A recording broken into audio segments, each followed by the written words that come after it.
രാമ രഘുവര രാമ സീത രാമ രാമ രാം ശ്രീരാമ രാമ രാം ശ്രീരാമ രാമ രാം രാമ രഘുവര രാമ സീത രാമ രാമ രാം. നമ്മൾ ഇന്ന് കർക്കിടക 32 ആ രാമായണം വായിച്ച് അവസാനിപ്പിക്കുകയാണ്. ഒന്ന് അവലോകനം ചെയ്തു നോക്കാം. ഇതുവരെ ഈ 31 ദിവസം കൊണ്ട് നമ്മൾ എന്താണ് രാമായണത്തിനെ പഠിച്ചത്? അത് നമ്മൾക്ക് എന്തെങ്കിലും ഉൾക്കൊള്ളാൻ കഴിഞ്ഞോ? നമ്മുടെ ഉള്ളിലെ ഇരുട്ടിൻ്റെ ഒരു വാതിലെങ്കിലും തുറക്കാൻ കഴിഞ്ഞോ എന്ന് ഒന്ന് ഓടിച്ചു പോയി നോക്കാം. ഇല്ലേ, എന്തിനാ എല്ലാ കൊല്ലവും രാമായണം വായിക്കണത്? കഥ അറിയാനാവില്ല. അപ്പം നമ്മുടെ ഉള്ളിൽ എന്തെങ്കിലും ഒരു വെളിച്ചം ഉണ്ടാക്കാനായിരിക്കും. ഇല്ലേ, എങ്ങനെ വായിക്കണം എന്നാ പറഞ്ഞാൽ പശുക്കളുടെ പോലെ വേണത്രേ പുരാണത്തിനെ പരിചയപ്പെടാൻ. എന്താണ് പശുക്കളുടെ പ്രത്യേകത? അവരവിടുന്ന് കിട്ടിയതും ഇവിടുന്ന് കിട്ടിയതൊക്കെ തിന്നും. എന്നിട്ട് ഏകാന്തത്തിലിരുന്നിട്ട് ഒരു അയവറക്കലുണ്ട് അല്ലേ, ആ അയവറക്കലാണ് ഈ തിന്ന പച്ചപ്പുല്ലിനെ നറുമ്പാലാക്കി മാറ്റുന്നത്. ആ അയവറക്കലാണ് നമ്മളെ സംബന്ധിച്ചിടത്തോളം മനനം ചെയ്യുക എന്ന് പറയുന്നത്. ഈ മനനം ചെയ്യുമ്പോഴാണ് ഞാൻ ഈ വായിച്ചത് എൻ്റെ കഥയാണല്ലോ എന്ന് നമുക്ക് മനസ്സിലാവുക. അല്ലാണ്ട് വെറുതെ വായിച്ചു പോയിട്ട് കാര്യമില്ല. വായിച്ചതിൽ എത്രമാത്രം ഉൾക്കൊണ്ടതിൽ എത്രമാത്രം പ്രയോഗിച്ചത് കൊണ്ട് എന്നിൽ എന്ത് വ്യത്യാസമുണ്ടായി എന്ന് ഓരോ കൊല്ലത്തെ വായന കഴിയുമ്പോഴും നമ്മൾ ചിന്തിക്കണം. നമ്മുടെ രാമായണത്തിൽ ഭക്തിക്ക് തന്നെയാണ് പ്രാധാന്യം കൊടുത്തിട്ടുള്ളത്. പക്ഷേ ഭക്തിക്കൊപ്പം യുക്തിക്കും പ്രാധാന്യമുണ്ട്. ഇല്ലെങ്കിൽ എന്താ വെച്ചാൽ അതിനുള്ള വീക്ഷണത്തോട് കൂടിയിട്ടാവണം വായിക്കണം. ഇല്ലെങ്കിൽ അതിൽ പറയണതൊക്കെ ആ കഥാപാത്രങ്ങൾക്ക് മാത്രമുള്ളതാണ് എന്ന് നമ്മൾ തെറ്റിദ്ധരിക്കും. ഇത് ഗുഹനുള്ള ഉപദേശമാണ്, അത് ലക്ഷ്മണനുള്ള ഉപദേശമാണ്, അത് രാവണനുള്ള ഉപദേശമാണ് എന്ന് പറഞ്ഞ് അസലായിട്ട് ജാനകീകാന്ത സ്മരണം എന്ന് പറഞ്ഞിട്ട് അവസാനിപ്പിക്കും. ഇത് നമ്മുടെ കഥയായിട്ടൊന്ന് ചിന്തിച്ചു നോക്കൂ. ഇല്ലേ, ലക്ഷ്മണ സാന്ത്വനം വായിച്ചിട്ട് പറയും, അയ്യോ എത്ര കേമായിരിക്കുന്നു, കോപിച്ചു വരണ ലക്ഷ്മണൻ ആ രാമൻ്റെ വാക്കുകൾ കേട്ട് ശാന്തനായത് കണ്ടില്ലേ എന്ന് ചോദിക്കും. ലക്ഷ്മണൻ ശാന്തനായിട്ട് നമുക്കെന്ത് കാര്യം? രാവണൻ നല്ലവനായിട്ട് നമുക്കെന്ത് കാര്യം? നമ്മൾ നന്നാവാൻ വേണ്ടിയിട്ടാണ് ഇത് പറയണത്. നമ്മുടെ ഓരോ കഥയും കഥാപാത്രങ്ങളും നമ്മൾ എങ്ങനെ ആവണം എങ്ങനെ ആവരുത് എന്ന് പറഞ്ഞു തരാനാണ് രാമായണം തന്നിട്ടില്ലേ. അല്ലേ, ഉണ്ടാക്കി തന്നെ എന്തിനാന്ന് പറഞ്ഞൂലേ, ആ വേദങ്ങളുടെ സാരങ്ങളെ സാധാരണക്കാർക്ക് മനസ്സിലാവാൻ കഥകളുടെ കുപ്പായടിച്ച് തന്നതാ. ഏത് ഇന്നതാവണം എന്ന് പറഞ്ഞില്ല, ഒന്നും നിർബന്ധിപ്പിക്കുന്നില്ല അവര്. അത് സനാതനധർമ്മത്തിൻ്റെ വലിയൊരു മാതൃകയാണ്. ഇന്നത് ചെയ്താൽ ദോഷമാണ്, ഇന്നത് ചെയ്താൽ ഗുണമാണെന്ന് പറയും. യഥേച്ഛസി തഥാ ഗുരു, അർജുനോട് പറഞ്ഞു കൊടുത്ത പോലെ നമ്മൾ വേണം. ഒരു കൊട്ടയിൽ നിറയെ പഴമുണ്ടെങ്കിൽ പഴുത്തതുമുണ്ട് പുഴുത്തതുമുണ്ട്. നമ്മൾ എന്തെടുക്കും? പഴുത്തതെടുത്ത് പുഴുത്തത് കളയും, നല്ലതെടുത്ത് കെട്ടത് കളയും. രാമായണത്തിലും അതെ, ഇത് രണ്ടുമുണ്ട്. നമ്മളോട് പറയണ നമ്മൾ എന്താവണം എന്നുള്ളത്. നമുക്ക് നമ്മളെ തന്നെ അന്വേഷിച്ചു കൊണ്ടുള്ള ഒരു വായനയാവണം രാമായണ വായന. കൈകേയിയും മന്ധരയും ഗുഹനും ലക്ഷ്മണനും രാവണനും കുംഭകർണനും വിഭീഷണനും ഒക്കെ നമ്മുടെ ഉള്ളിൽ തന്നെയുണ്ട്. ഒന്ന് അന്വേഷിച്ചു കൊണ്ടുള്ള ഒരു വായനയാവണം. നമ്മുടെ ഉള്ളിൽ മന്ധരാത്വം എന്നുള്ളത് കണ്ടുപിടിക്കാൻ കഴിഞ്ഞാൽ തന്നെ A+ ആയി കഴിഞ്ഞു.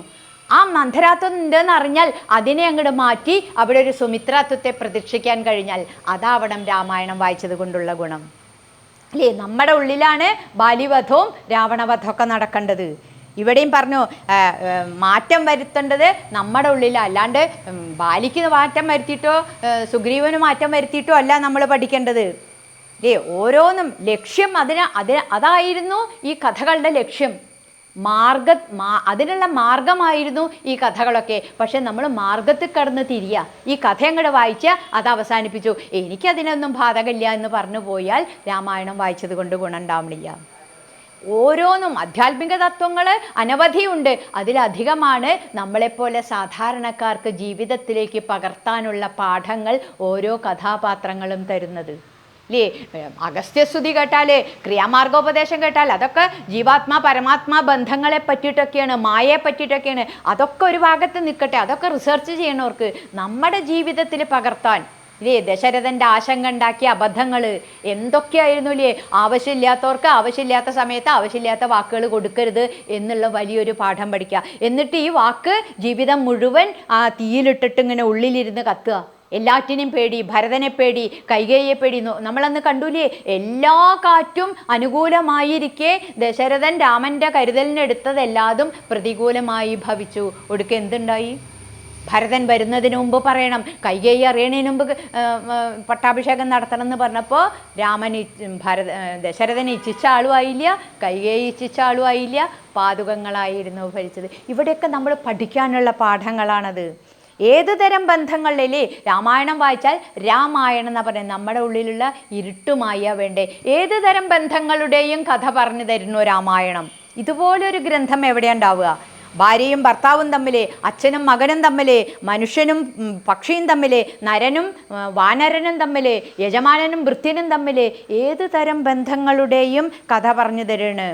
ഭൗതിക സുഖങ്ങൾ വെടിഞ്ഞ് എങ്ങനെ മോക്ഷം നേടണമെന്ന് രാമായണം പറയണില്ല. ലൗകിക സുഖത്തിൽ ഇരുന്നു കൊണ്ട് തന്നെ എങ്ങനെ മോക്ഷം നേടാന്ന് ലക്ഷ്മണ ഗുഹ സംവാദത്തിൽ നിന്ന് നമ്മൾ പഠിച്ചില്ലേ വളരെ ഭംഗിയായിട്ട്. ഭോഗത്തിനായിക്കൊണ്ടു കാമിക്കയും വേണ്ട, ഭോഗം വിധികൃതം വർജിക്കയും വേണ്ട. എത്ര നല്ല പാഠമാണ് നമ്മളതിൽ നിന്ന് പഠിച്ചത്. ആധ്യാത്മികതയിലേക്ക് പ്രവേശിക്കുന്ന ആള് മസിൽ പിടിച്ച് ജീവിക്കണ്ട, വിധി പോലുള്ള ഭോഗങ്ങൾ ആസ്വദിച്ചു കൊണ്ട് തന്നെ നമുക്ക് മുന്നേറാമെന്ന് പഠിച്ചു. 4 തരം സഹോദരങ്ങളുടെ കഥയാണ് പറഞ്ഞേ രാമായണത്തിലല്ലേ. 3 സാമ്രാജ്യങ്ങളുടെ കഥ. ഏട്ടൻ നന്നായപ്പോൾ കുലം തന്നെ നന്നായ കഥ നമ്മൾ അയോധ്യയിൽ കണ്ടു. ഏട്ടനൊരു രാജ്യം കാട്, അനിയനൊരു രാജ്യം അയോധ്യ, നന്ദിഗ്രാമം, അയോധ്യ വേറെ. ഇവിടെ ഏട്ടൻ കെട്ടപ്പോൾ കുലം തന്നെ കെട്ട കഥ ലങ്കയിലെ അനുഭവം നമ്മളെ പഠിപ്പിച്ചു തരുന്നു. വീണ്ടുമുള്ളതാണ് എന്താ പറയുക, കിഷ്കിന്ധയിലല്ലേ ബാലി സുഗ്രീവനും വെറും തെറ്റിദ്ധാരണ കൊണ്ട് സ്നേഹബന്ധങ്ങൾ തെറ്റുന്നു. ഇന്നും നമ്മുടെ ഇടയിലുണ്ട് ഇങ്ങനത്തെ കഥകൾ ഇല്ലേ. നമ്മുടെ ചുറ്റും നടക്കുന്ന കഥകളാണ്, പേരുകൾ മാത്രം മാറ്റിയെന്നുള്ളൂ. രാമനാട്ടുകരയിലുള്ള കേശവൻ്റെ ഭാര്യയെ മാങ്കാവിലുള്ള മോഹനകൃഷ്ണൻ കൊണ്ടുപോയി എന്ന് പറഞ്ഞാൽ, ഞാനത് കഥ പറഞ്ഞാൽ അവർ എൻ്റെ പേരിൽ മാനഹാനിക്ക് കേസ് കൊടുക്കും. അപ്പം നമുക്ക് പറയാം ലങ്കയിലുള്ള രാവണൻ അയോധ്യയിലുള്ള രാമൻ്റെ ഭാര്യയെ കൊണ്ടുപോയിന്ന്. ഇത് ഇന്നും നടക്കണ കഥകളാണ്. നമ്മുടെ ചുറ്റും നടക്കണ കഥകളെ തന്നെ വേറെ പേരുകളിലിട്ട് തന്നു. അവർ പിന്നെ രാവണനും രാമനൊന്നും എൻ്റെ പേരിൽ കേസ് കൊടുക്കില്ലല്ലോ. ഇന്നും ഇന്ദ്രൻ്റെ കഥയായാലും ദക്ഷൻ്റെ കഥയായാലും ഇതൊക്കെ ഇന്നും നമ്മുടെ ചുറ്റും നടക്കുകയാണ്. സുധീഷ് കാഞ്ചനെ കാറിൽ കയറ്റി കൊണ്ടുപോയി പീഡിപ്പിച്ചു, ഇന്നും നടക്കണില്ലേ? അതിൻ്റെ പേരൊന്നും മാറി രാവണൻ സീതയെ തേരിൽ കൊണ്ടുപോയിട്ട് ഉപദ്രവിച്ചു എന്നായി. ഇന്നും നടക്കണ കാര്യങ്ങളാണ് നമ്മുടെ ഉള്ളിൽ. ആ പേരൊന്നും മാറിയെന്നല്ലോ. ബാല്യ സുഗ്രീവന്മാർ ഇന്നുമുണ്ട്. നമ്മൾ പഠിക്കണ്ടേ അതിൽ നിന്ന് വിവേകത്തിനെ, ആ അവിവേകത്തിനെ ഇല്ലാണ്ടിയാക്കാൻ പഠിപ്പിക്കാനുള്ള കാര്യങ്ങളാണ് വന്നിട്ടുള്ളത്. ജടായു, സമ്പാദി അവരും ഇന്നുണ്ട്. തിന്മ മാത്രമൊന്നുമല്ല, ഏട്ടന് വേണ്ടി അനിയന് വേണ്ടി തൻ്റെ ജീവൻ തന്നെ, രാമനും ഭരതനും ചെങ്കോലും കിരീടമാണ് ഉപേക്ഷിച്ചതെങ്കിൽ ജീവൻ തന്നെ ഉപേക്ഷിച്ചു. എന്നിട്ട് ആ കിട്ടിയ ജീവൻ സ്വാമി പത്നിക്ക് വേണ്ടി കളയുന്നു ജടായു. നോക്കൂ, ജന്മം കൊണ്ട് കഴുകന്മാരാണത്രേ, കർമ്മം കൊണ്ട് ശ്രേഷ്ഠന്മാരായി മാറിയ സഹോദരന്മാരുടെ കഥ. ഇവിടെയാണ് നമ്മൾ രാമായണം വായിക്കുമ്പോൾ നമ്മുടെ ഉള്ളിലെ ബാലിത്വത്തിനെ കൊന്ന് അവിടെ ഒരു ഭരതത്വത്തിനെ പ്രതിഷ്ഠിക്കാൻ കഴിഞ്ഞാൽ, നമ്മുടെ ഉള്ളിലെ രാവണത്വത്തെ കൊന്ന് അവിടെ ഒരു ഭരതത്വത്തിനെ പ്രതിഷ്ഠിക്കാൻ കഴിഞ്ഞാൽ, ഒരു ജഡായുത്വത്തിനെ പ്രതിഷ്ഠിക്കാൻ കഴിഞ്ഞാൽ, അതാവണം രാമായണം വായിച്ചത് കൊണ്ടുള്ള ഫലം. നമുക്ക് തള്ളേണ്ടതിനെ തള്ളാനും കൊള്ളേണ്ടതിനെ കൊള്ളാനും പഠിക്കുകയാണ് വേണ്ടത്. അനവധി പാഠങ്ങളാണ് രാമായണത്തിലൂടെ നമ്മൾ ഓരോ കാണ്ഡത്തിൽ കൂടി നമ്മൾ പഠിച്ചു പോയത് അല്ലേ.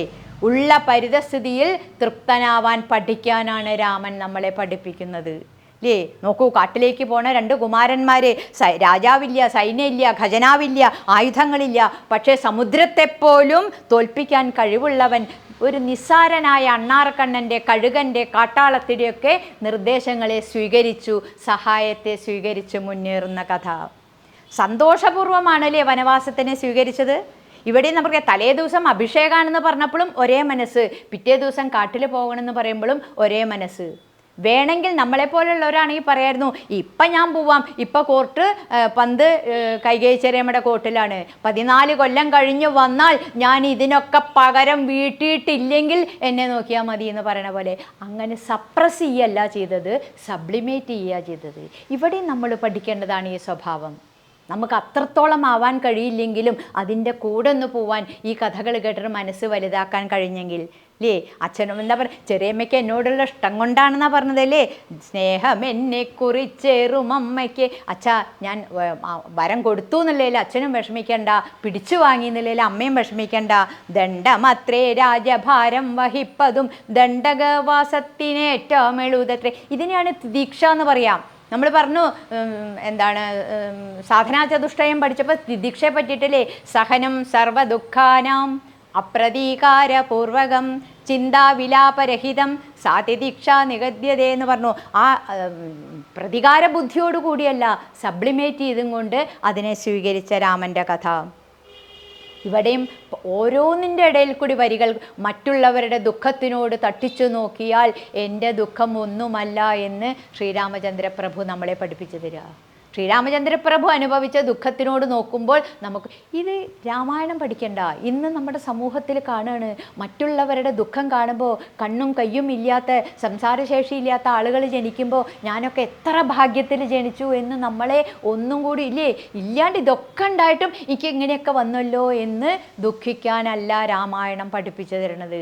വരികൾക്കിടയിൽ കൂടി ചിന്തിച്ചാൽ അല്ലേ. നമ്മളെ കുഞ്ഞിരാമൻ്റെ ചെരുപ്പ് പോയ കഥ നമ്മൾ പറയാറുണ്ട് അല്ലേ. അന്ന് ഇതിൽ പറഞ്ഞിട്ടുണ്ടായിരുന്നു, ക്ഷേത്രത്തിൻ്റെ മുമ്പിലെത്തി തേവരോട് പറഞ്ഞു, തേവരെ എന്നെ കാത്തോളണേ എന്ന് പറഞ്ഞു. തിരിച്ച് മതിൽക്കെട്ടിന് പുറത്ത് വന്നപ്പോൾ ചെരുപ്പ് കാണാനില്ല.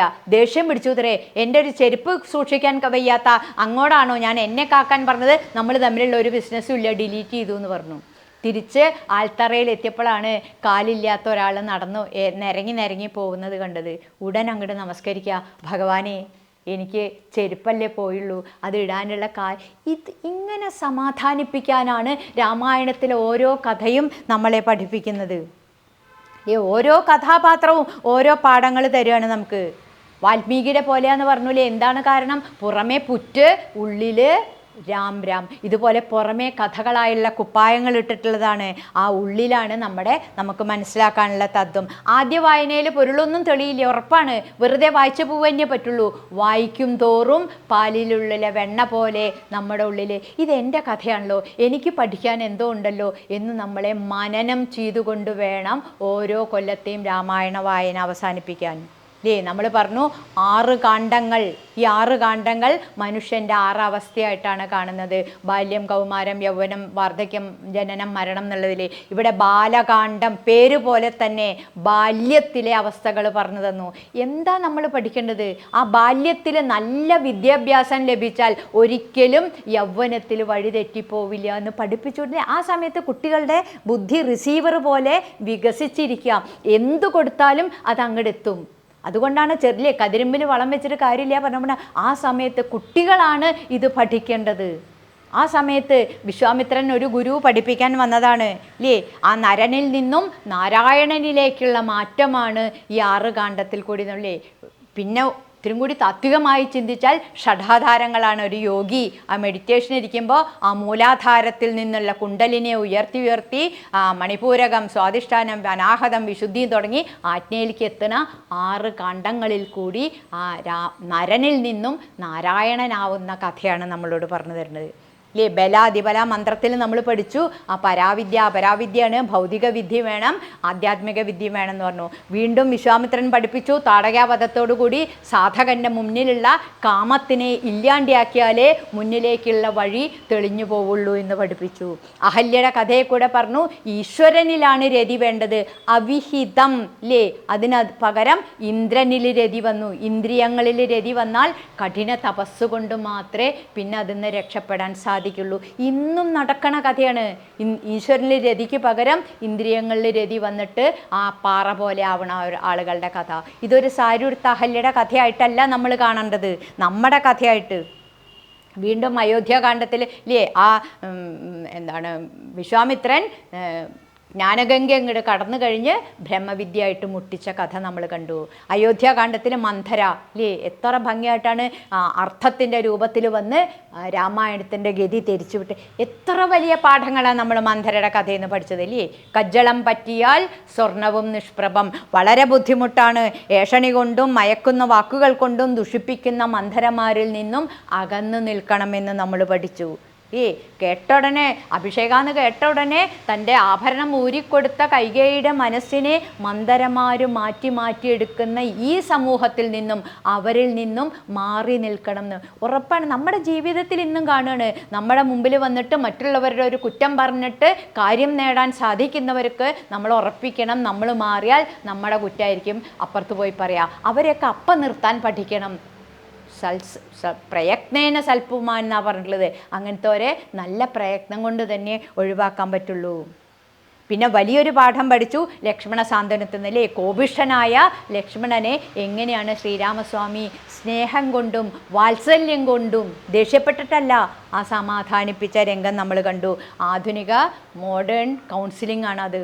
ഇവിടെ നമ്മൾ കണ്ടു ആ സാധനാ ചതുഷ്ടയം കൊണ്ടാണ് ആ ലക്ഷ്മണ സ്വാമിയുടെ ഇത് നമ്മളും ആലോചിക്കും, ഞാനും ലക്ഷ്മണ സാന്ത്വനം പഠിച്ചു, ഞാനും വാമദേവൻ്റെ ഉപദേശം കണ്ടു, വസിഷ്ഠൻ്റെ ഉപദേശം കണ്ടു, പക്ഷേ എനിക്ക് ഇപ്പോഴും ദുഃഖം വരുമ്പോൾ സഹിക്കാൻ പറ്റണില്ലല്ലോ. ഒരു കുഴപ്പമില്ല. ശ്രീരാമസ്വാമി പോലും അച്ഛൻ മരിച്ചപ്പോൾ ദുഃഖിച്ച ആളാണ്, കരഞ്ഞ ആളാണ്, സീത പോയപ്പോൾ കരഞ്ഞ ആളാണ്. പക്ഷേ ആ കരച്ചിലിൽ വീണ് മുങ്ങിക്കിടക്കില്ല, നമ്മൾ അതിന്ന് പുറത്തേക്ക് വരും എന്നുള്ള പാഠമാണ് ഇതൊന്നും ഉൾക്കൊണ്ട് കഴിഞ്ഞാൽ.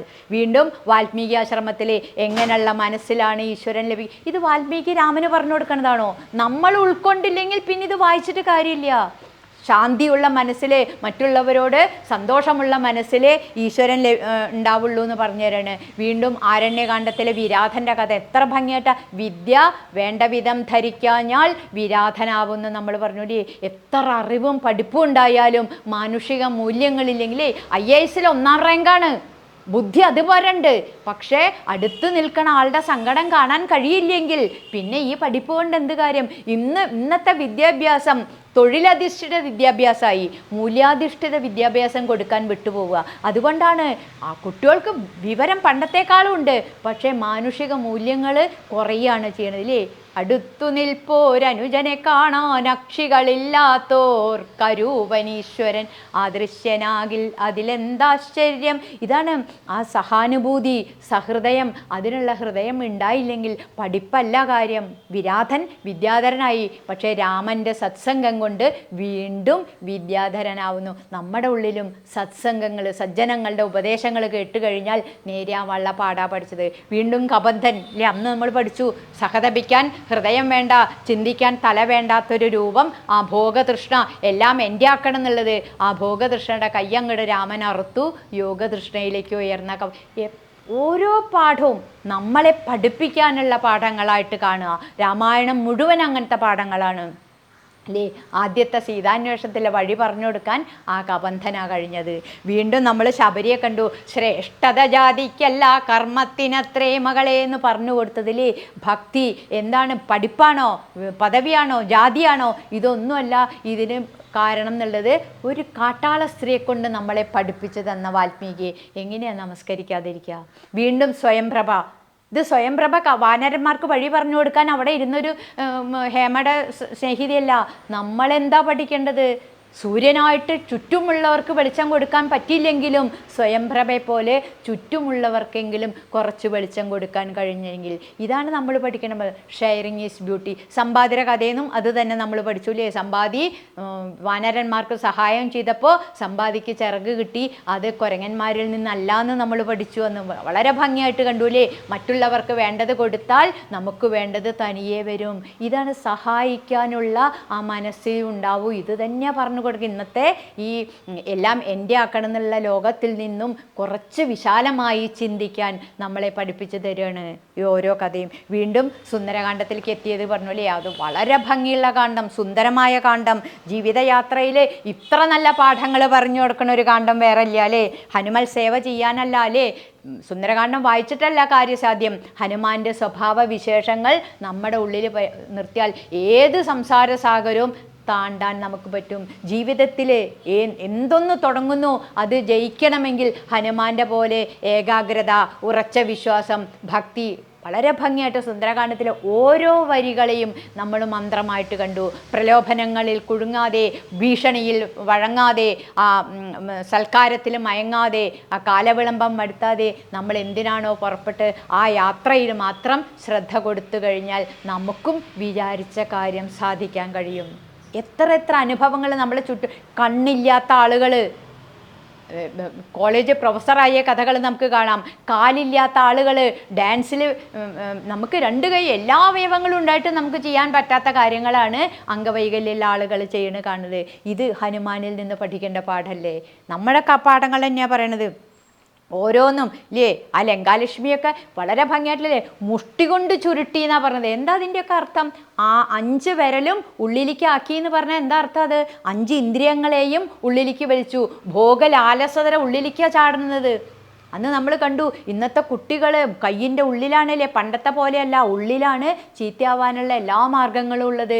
ആ ഭോഗത്തിൻ്റെ ഉള്ളിലേക്ക് വീഴുമ്പോൾ ഈ ഇന്ദ്രിയങ്ങളെ അങ്ങോട്ട് പിടിച്ച് മുഷ്ടി കൊണ്ട് അങ്ങോട്ട് കൊടുക്കുക ചെയ്യേണ്ടത്. അതോടുകൂടി ഇല്ലേ ആ ചാട്ടത്തിൻ്റെയൊക്കെ ഭംഗി എന്ത് ഭംഗിയാണ്. അരക്കെട്ട് ഒതുക്കി എന്നാണ് പറഞ്ഞത് അല്ലേ നമ്മൾ. എന്ന് പറഞ്ഞാൽ ആ ബ്രഹ്മചര്യത്തിൽ ഇരുന്നു കൊണ്ട് വേണം ആ കാലത്തെ കാര്യങ്ങൾ ചെയ്താൽ ഹനുമാൻ്റെ പോലെ എല്ലാ കാര്യസാധ്യവും നേടാന്നുള്ള പാഠമാണ് നമ്മൾ പഠിച്ചത്. വീണ്ടും യുദ്ധകാന്ഡം നമ്മൾ കണ്ടു അല്ലേ. യുദ്ധകാന്ഡത്തിലും അതെ എന്താ പഠിച്ചത്? നമ്മുടെ ഉള്ളിലുള്ള നന്മകളെയും തിന്മകളെയും തമ്മിലുള്ള ആ ലഹളയാണ്, യുദ്ധമാണ്. അതിലെന്ത് വിജയിക്കണം ഒടുക്കം? നന്മയും തിന്മയും ഇല്ലാണ്ട് ലോകമില്ല. ഏത് കാലം തൊട്ട് സത്യയുഗം തൊട്ടിട്ട് അങ്ങനെ ഉണ്ടായിട്ടുള്ളൂ. പക്ഷേ നന്മ മുന്നിലേക്ക് വരിക തന്നെ വേണ്ടത്, തിന്മയെ താഴ്ത്തുക. നമ്മുടെ ഉള്ളിലുള്ള ആസുരിക ശക്തിയുണ്ട്, ദൈവിക ശക്തിയുണ്ട്.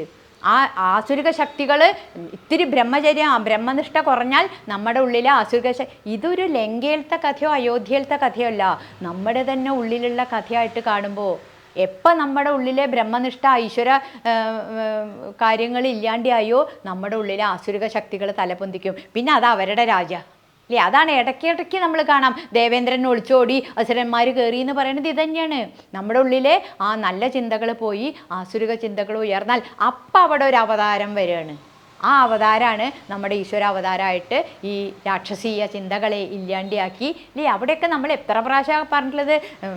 കുംഭകർണൻ പറയണു, മാരീചൻ പറയണു, കാലനേമി പറയണു, മാല്യവാൻ പറയണു സീതയെ രാമന് കൊടുക്കൂ എന്ന് പറയണതൊക്കെ ഈ സാരിയുടുത്ത സീതയെ വില്ലേന്തിയ രാമനല്ല. സീത എപ്പോഴും നമ്മൾ മനസ്സാന്ന് പറഞ്ഞു. നമ്മുടെ മനസ്സിനെ ഈശ്വരനിലേക്ക് കൊടുക്കൂ എന്ന് പറഞ്ഞേ. ഇങ്ങനെ ഒരു കണ്ണിൽ കൂടി ഈ രാമായണത്തിൽ കൂടി നമുക്ക് പോകുമ്പോൾ നമ്മുടെ തന്നെ കഥയായിട്ട് തോന്നുമ്പോൾ ഇത് കൂടുതൽ വായിക്കാൻ തോന്നും ഇല്ലേ. അല്ലെങ്കിൽ എല്ലാ കൊല്ലവും വായിച്ചു വെക്കുന്നുണ്ട്, എന്നിട്ടും ഒരു വ്യത്യാസം നമ്മുടെ ഉള്ളിൽ ഉണ്ടായിട്ടില്ലെങ്കിൽ ടേപ്പ് റെക്കോർഡിൽ രാമായണം കേസറ്റ് ഇട്ട പോലെയാവും.